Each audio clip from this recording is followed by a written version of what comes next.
majority element. Given a list, return the majority element that appears in over half the list.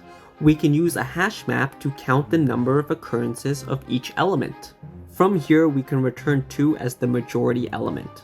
This solution uses an O of n space complexity, but can we do it in constant space? We will keep track of the count and the number. When we see the same result, we increment our count. But when we see a different result, we decrement our count. We decrement again. When our count reaches 0, and we are about to decrement, we flip the result with the current value we're on, and we set the count to 1. The current number is different than our result, so we decrement. Again, the current number is different than our result, so we replace it with 2 and increment the count.